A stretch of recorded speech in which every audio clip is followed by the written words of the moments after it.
has never been hacked. The Bitcoin blockchain.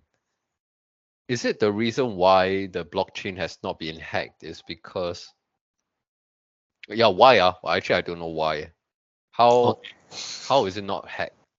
Can it be hacked? If you talking about like hacking of blockchain technology, yes, it definitely can be hacked. But in terms of Bitcoin by itself, right, it's a very, very huge chain already, and they got a lot of like individuals to mine itself. So there's one thing, it's called a 51% attack on blockchain technology. I heard of this. Yeah, Okay. so I'm not very sure you heard it or not. I think you need to have 51% of the Bitcoin so that if the quiz or the mine comes to you, then the people, they all come together because you own the majority of the mining process.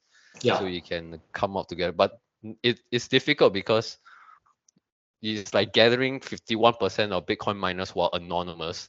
You don't know who to trace it to find their identity so that you all can work together because it's so difficult.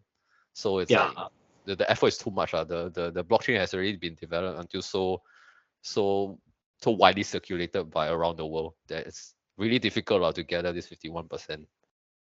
So all this comes down to the base fundamental of blockchain technology itself. So blockchain by itself is like a database, you see. So this database is not being kept in a centralized server or things like that. It's being distributed to like maybe 10,000 people, or they call it as minders, where they will do a verification process. Like for example, this guy make a transaction, you need to go through like maybe X amount of minders to actually say that if this transaction is being approved or not. So if you got like maybe 51% of the minders itself, right, like you are owning the 51%, right, you could actually manipulate the whole thing. So for example, if I want to make a transaction, like I want to transfer 99 Bitcoin to this X person, since I own 51% of it, I guarantee confirm chop that this verification process will be approved.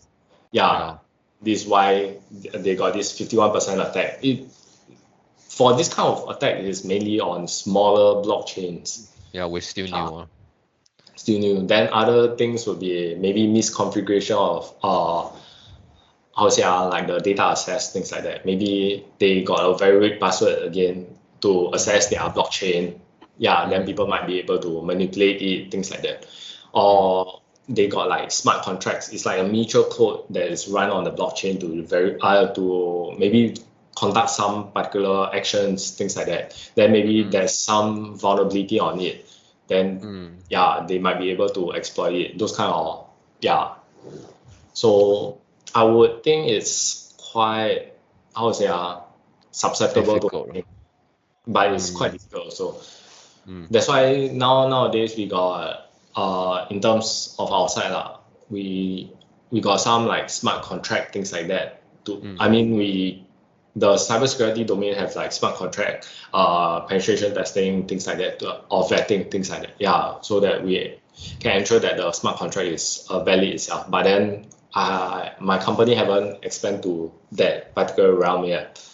Mainly it's more towards like the Web3 people that is doing it, like Web3 companies. There's quite a few now doing.